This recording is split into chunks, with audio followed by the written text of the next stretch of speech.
I wasn't sure how I would feel about this show. I liked Boba Fett, and for the most part, I enjoyed the Mandalorian series, but it definitely had significant flaws. Often things were thrown into an episode as nothing more than nostalgia bait, but worse than that was the story had far too many plot holes and usually only progressed through a constant stream of plot convenience. I had hoped that the show creators would learn their lesson and tighten up the writing so that the story flowed more naturally instead of jumping around due to plot convenience. Unfortunately, that's not the case. This first episode was almost entirely plot convenience, and as much as I tried, it simply was too hard to ignore. I found myself rolling my eyes at every new plot development because it was all so unnatural and forced. An even bigger issue, however, is that Boba Fett is not behaving like Boba Fett. He's behaving like someone completely different. Side note, criticism of character behavior is often misunderstood because the usual response will be, well, you just didn't like it because the character didn't do what you wanted, and that couldn't possibly be more wrong. Judging character behavior is based on already existing guidelines. We know what the character has done in the past, what his personality is, what he likes, what he doesn't like, and all those sorts of things. So when you drop a character into any given situation, you can most likely guess what that character is going to end up doing. Dropping Boba Fett into a bad situation guarantees that he's going to try to blast his way out of it, whereas dropping Han Solo into that very same situation,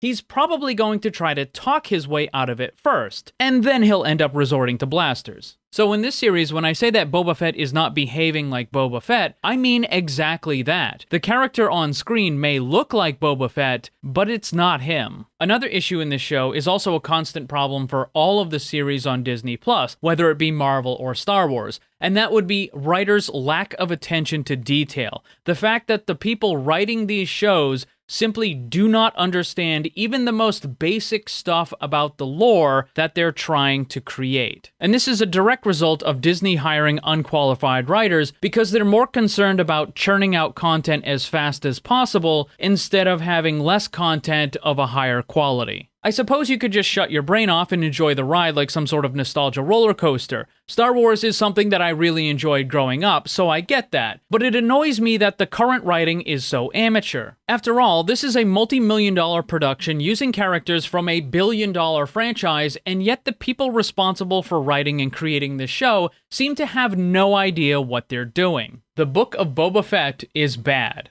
Episode 1. At the end of Mandalorian Season 2, we saw Boba Fett take over the organization once controlled by Jabba the Hutt. He did this by mercilessly killing every single person there. Except, of course, for the one female working there, who apparently just gets a free pass. What happened to equality, ladies? I guess all of that gets thrown out the window as soon as the blaster bolts start flying, huh? You're saying it's a woman's game because women are weak and need more help. Yes. But then Boba Fett goes and kills this dude who is helpless and unarmed just sitting in a chair. This paints a very clear picture of who Boba Fett is and what he's willing to do to acquire power. I want you to remember this and keep it in mind as we begin the first episode of the Book of Boba Fett series. To start, I want you to take everything that you know about Boba Fett, everything that you've seen in The Mandalorian and the previous movies, take all of that, and then throw it out the fucking window, because now Boba Fett is a completely different character. He doesn't want to kill anybody, even though he just massacred the entire building. He doesn't want to rule through fear, he wants to rule through respect. Yes, it's true. This man has no dick. Which makes complete sense considering that in order to get this power, he had to take out a dude who was unarmed, helpless, and just sitting in a chair. The body count keeps rising, and it's harder and harder to justify it. This episode opens up with a look at Boba Fett sleeping in what appears to be a bacta tank. This is one of those things where the writers are trying to nostalgia bait you, because hey, remember when Luke was in one of these? But at the same time, this is a great example of the writer's lack of attention to detail. Here's a little fun fact for you. When you're unconscious due to something like sleeping, you will often breathe through your nose. That's why when Luke is unconscious in the tank, he has the mask to help him breathe, but he also has his nose pinched closed so that he doesn't drown. Boba, on the other hand, is only using the mask to breathe. He doesn't have anything to pinch his nose closed, which means that the very first time he actually tries to sleep in this thing, he is absolutely going to drown. Hey, is any of this sinking in? You're dead. Dead. We're only 30 seconds into the episode, and there are already multiple things wrong. I realize some of you might say, well, this is just nitpicking, and I would agree with you if it was the only time that it occurred, but it doesn't. This sort of thing is going to happen repeatedly throughout the entire episode, and it gets worse each and every time. Once or twice I could ignore, but when it happens again and again and again, it's infuriating. A great example of this happens not even 10 seconds later. While Boba Fett is sleep drowning, he experiences a bunch of flashbacks, and the one that the show wants to focus on is what happens in the Sarlacc pit. However, before that, we get to see several scenes of Boba Fett when he was younger, including the one when Jango Fett dies, but there's something very wrong with that scene. Comparing the scene in the show to the scene in the movie, there are some glaringly obvious differences. Even though it's at a slightly different angle, you can tell that the droids have been scattered in a different way. Also, the wall in the background is different. Also, the damage for Jango Fett's helmet is on the wrong side. And also, the giant fucking dinosaur is missing. I barely have a reason to care, and even I noticed. Rather than using the completed final shot from the movie, the people who make this show decided to just grab whatever they could, and it happened to be one of the unfinished takes that wasn't used in the movie. They care so little, they didn't bother to even check to see if it had matched up. This is what I'm talking about, with the sheer lack of attention to detail in not just this show, but all of the Disney Plus shows. The people making these series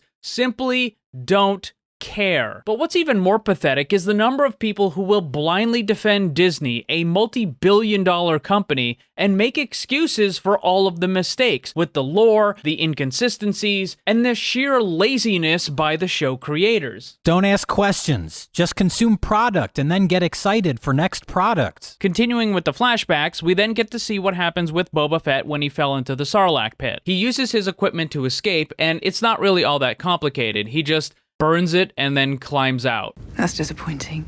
Once he makes it to the surface, he collapses from exhaustion. Later that night, Boba is found by a group of Jawas who strip him of all of his armor and equipment. And this makes perfect sense, because the Jawas would absolutely go and search the wreckage of Jabba's barge for any sort of materials and salvage they can find. So that makes sense. However, what happens the following day is a lot dumber. During a powerful dust storm, yet another group somehow finds Boba Fett, and this time it's the Tusken Raiders. It should be noted that the visibility in this storm is at best 10 feet, and that the Tusken Raiders who live and roam in this area would know it extremely well. They would know the location of every rock and hill in this entire region, so they absolutely would be fully aware that there's a Sarlacc pit right in this area. So not only is it a completely absurd coincidence that the Tuskens would travel within 10 feet of Boba Fett, look down and notice him while he's covered in sand during a storm, it's even more ridiculous that the Tuskens would even be here in the first place, because they wouldn't risk traveling that close to a Sarlacc pit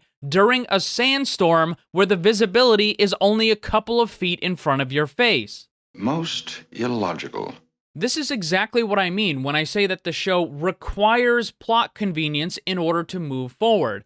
Boba Fett is in the middle of nowhere, and yet he is found by not one, but two different groups. The first one makes sense. The second one absolutely does not. So Boba is then brought back to the Tusken base where he's tied up as a prisoner. However, he manages to escape by cutting the ropes with the teeth of a lizard dog thing, which is just as stupid as it sounds. Sure, maybe these teeth are sharp enough where you could gradually cut through the rope, but somehow Boba manages to cut through about an inch thick of rope in one swift motion. That's not how rope works. And there's absolutely nothing that you can do about it. He runs off into the desert, but is quickly chased down and recaptured after losing a fight to a Tusken Raider. This does make sense, despite the fact that Boba Fett is almost certainly going to be a far better fighter than the Tusken Raider. Boba Fett is also severely wounded from the Sarlacc pit. He's exhausted, he's half-starved, and he spent all day baking in the sun. These conditions absolutely put him in a place where he could lose to a less skilled fighter. However, while this scene is very realistic, it makes what happens later in the episode even more stupid. Back in the present, Boba is receiving gifts as tribute from different groups around the city until he's met with the major domo of the mayor.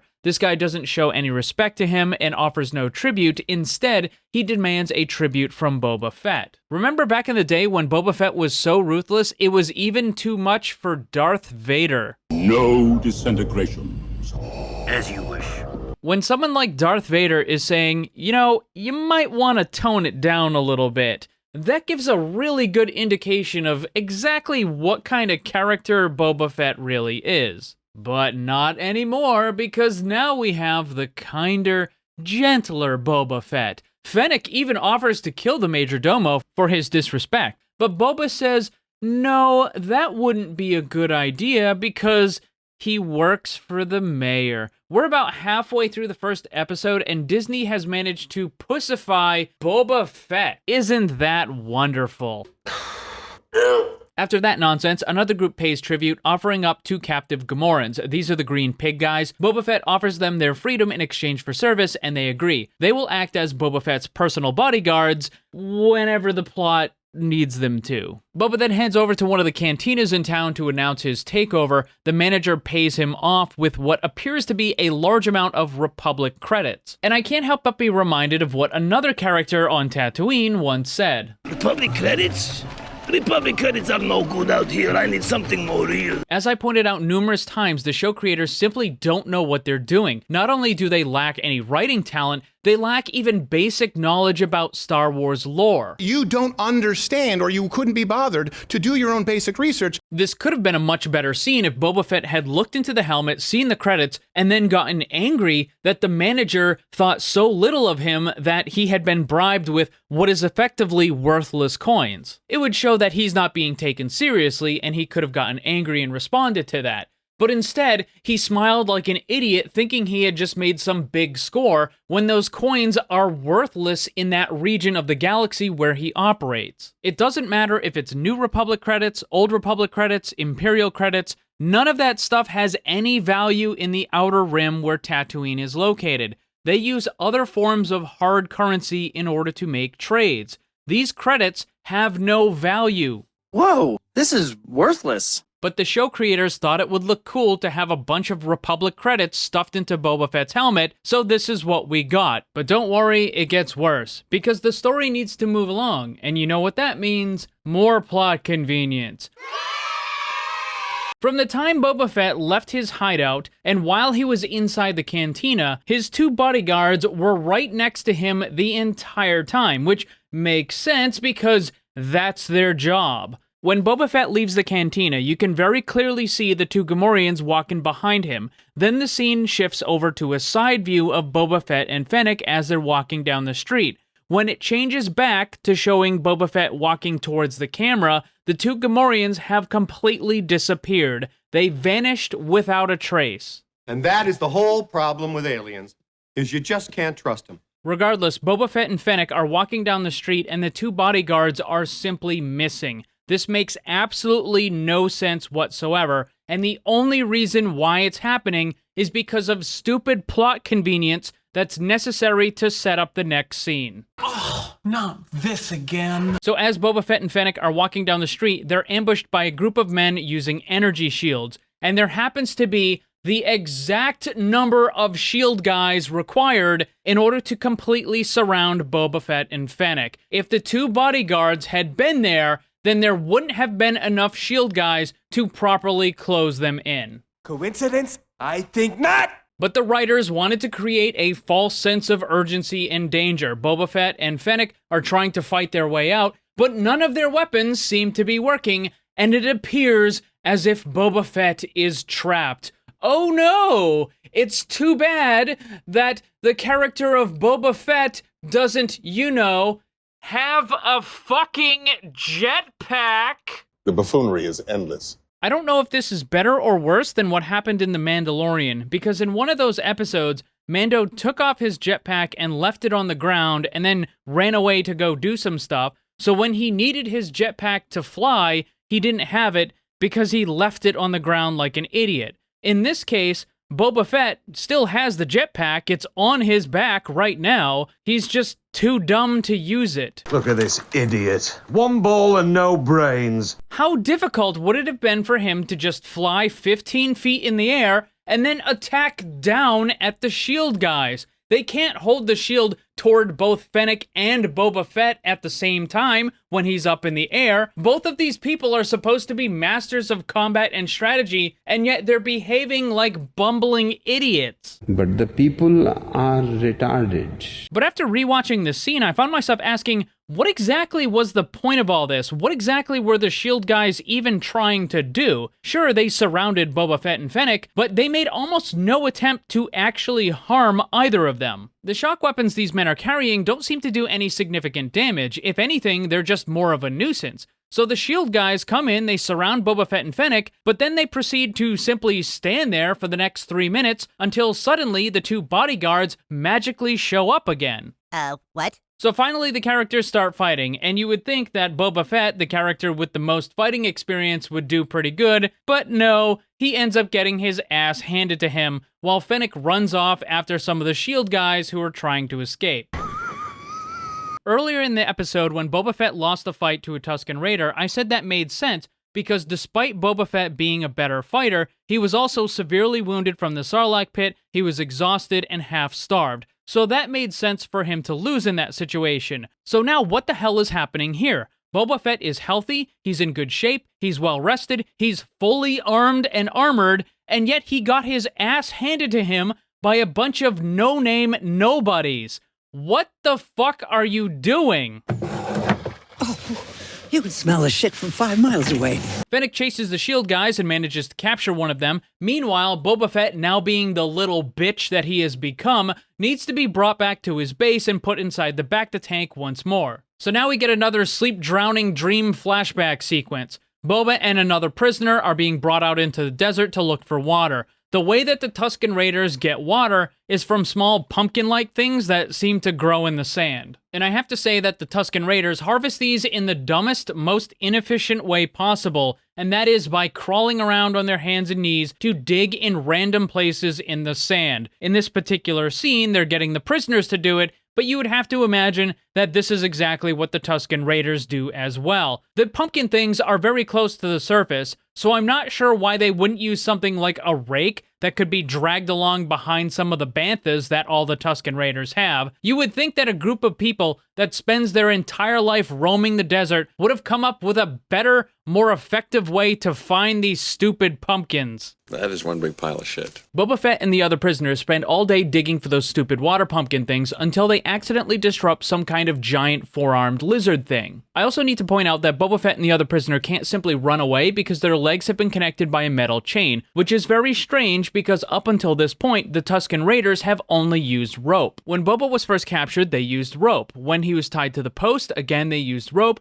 And when they dragged him out to the desert to search for the water pumpkin things, again, they used rope. And this makes sense considering the Tusken Raiders live a very primitive, naturalistic lifestyle. They live in tents made of canvas instead of living in a house. Their primary weapons are made of wood. So this chain has seemingly come out of nowhere, and the only reason why it's even here is for a very stupid reason. And yes, it has to do with plot convenience. Again! I got it! The lizard thing manages to kill the other prisoner, and in the process somehow breaks the chain. Boba then climbs on top of the lizard thing's back and uses the chain to strangle it, just like what happened with Princess Leia and what she did to Jabba the Hutt. So yes, it's very obvious that they're trying to use some nostalgia bait to reuse a scene that happened in an earlier Star Wars movie, but they do it in an incredibly stupid way. Why don't you explain this to me like I'm 5? The first thing is the chain itself. It made sense for Jabba the Hutt to use it, it doesn't make sense for the Tusken Raiders to use it. The second thing is how the chain got broken. We saw what happened in the movie with Princess Leia, it was broken just like this, but in the Boba Fett series, we never saw the chain get broken, it magically happened off screen. So just like with the Bacta tank, they managed to screw it up, because they're more interested in just throwing in some nostalgia than having a scene that actually would make sense. In the process of fighting the lizard thing, Boba Fett saves the life of one of the Tusken Raiders, who then removes the head of the lizard thing and brings it back to their camp, where Boba Fett is treated as a hero. The group's leader even gives him one of the water pumpkin things to Boba Fett, welcoming him into the group. The natural flow in this series is just plain awful. There's no such thing as logical cause and effect. Everything happens for no other reason than the plot needs it to happen in order to continue the story. No matter how absurd or unrealistic, even within the rules of the Star Wars universe. It doesn't matter if it makes sense, it just needs to happen so that the plot can move forward. That's just lazy writing. In fact, in terms of cause and effect, you could remove every causation from this series and replace it with "a wizard did it," and that would make just as much sense as what we saw in this episode. How did the Tusken Raiders find Boba Fett through a sandstorm? A wizard did it. How did Boba Fett use a lizard dog tooth to snap a 1-inch thick rope? A wizard did it. Why did the 2 bodyguards simply disappear when they should have been walking next to Boba Fett?